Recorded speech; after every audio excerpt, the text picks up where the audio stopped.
अस्सलाम वालेकुम। कैसे हैं सब दोस्त, खैरियत से हैं? मैं होम्यो डॉक्टर अकरम बाजवा। तो इससे पिछली वीडियो में हमने बात की थी मास्टरबेशन की आदत को ख़त्म करने के लिए।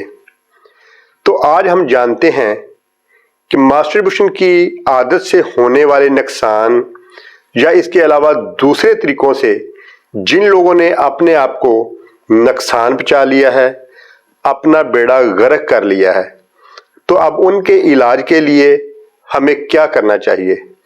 तो ये सब जानने के लिए इस वीडियो को एंड तक ज़रूर देखिएगा ताकि आप इससे फ़ायदा हासिल कर सकें।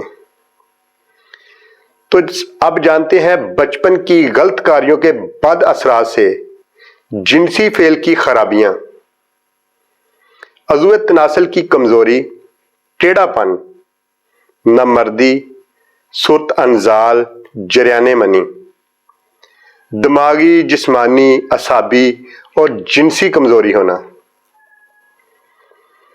कमर, टांगों और पूरे जिस्म में दर्दें होना। तो ये तमाम इलामात जो हैं ये मास्टरबेशन की वजह से होती हैं।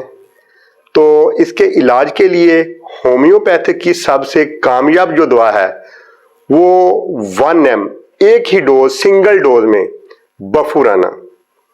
हफ्ते बाद ये दवा रिपीट करें। और इसके अलावा अगर कमजोरी हो साथ सेलेनियम 3 ताकत में इसकी 2-2 गोलियां सुबह, दोपहर, शाम 3 टाइम इस्तेमाल करें। मजीद कमजोरी और ताकत के लिए एग्नस कास्टर्स Q ताकत में इसके 10-10 कतरे आधा कप पानी में मिला के दिन में 3 दफा पिएं। इंशाअल्लाह ताला अल्लाह के हुक्म से आपकी तमाम किस्म की कमजोरी और तमाम किस्म के बद असरात हमेशा के लिए खत्म हो जाएंगे और आपकी जिंदगी खुशहाल हो जाएगी, तरोताजा, बिल्कुल फिट हो जाएंगे। दुआओं में मुझे याद रखिएगा, इंशाअल्लाह बहुत फायदा होगा। बहुत शुक्रिया।